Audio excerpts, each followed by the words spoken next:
Mm-hmm. Yeah, and I think that's the key, and we'll hit on this, I think, even later, but just keeping in mind that, like, especially when we look at the scriptures, like, if we're only looking at it in that Western point of view, we're only looking at it through that one window.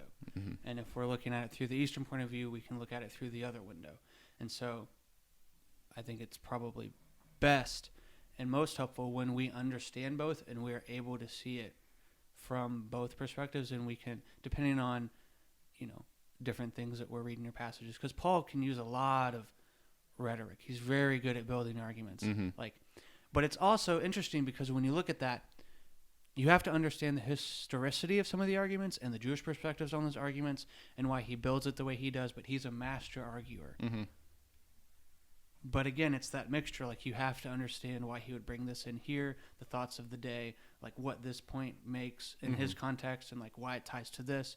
And so, like, being able to have that Western mindset of, okay, here's the argument, here's how it builds. I can kind of outline some of that, but then also understanding, like, okay, in his Jewish context, this thing or this story, like why he references Moses so much in Galatians, right? Because Moses was the guy. Moses was the leader. Moses was the Exodus, right? And so, like, even at the end of Torah, it's like, well, no prophet has ever come or been like Moses, right? Right. And so, like, that was the guy for his, and he was like, no, someone great, like in Hebrews, like someone greater than Moses. And then Paul's using that in Galatians to prove his point about faith and faithfulness. And by understanding, both perspectives, Eastern and Western thinking, what often comes to surprise us is what, each side of thinking is more inclined to, like, do or experience when reading scripture. So Western thinkers may be more inclined to think of these stories as literal. I'm not saying that's a bad thing, but there is still value in thinking about these stories, especially in the Old Testament, differently. Like, more is revealed to us by looking through different lenses and giving different details and different frameworks more emphasis than what we're comfortable with. And that's why it's kind of funny to read Galatians, because Paul is frustrated with the inclinations of ancient Jews. Like, why can't you, like, think from, like, this other perspective and sort of, like, understand what I'm trying to say here? Like, you're, like, this inclination that you hold towards, letting Gentiles into the family is, like, preventing you from seeing, like, a different part of the story.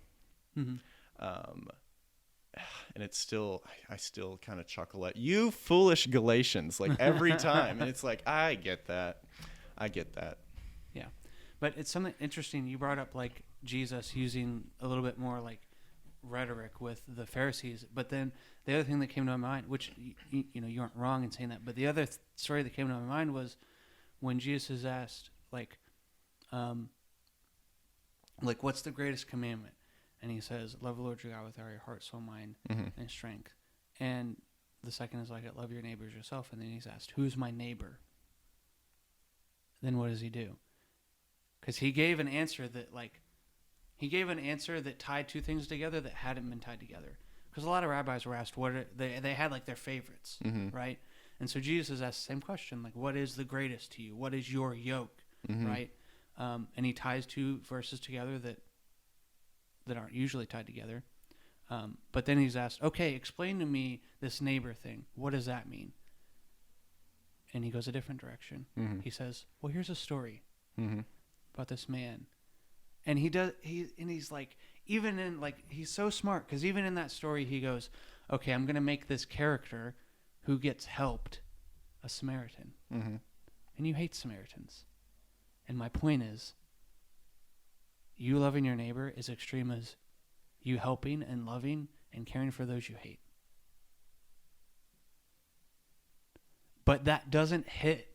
Like, he could say that, right? But he could just say it like those facts, like that rhetoric, like what does loving my neighbor look like? You loving your neighbor looks like you loving the people that even you, and helping the people you hate. Like, he could just say it like that. But the fact that he gives the story, man, it speaks in a whole different way than just here's the point.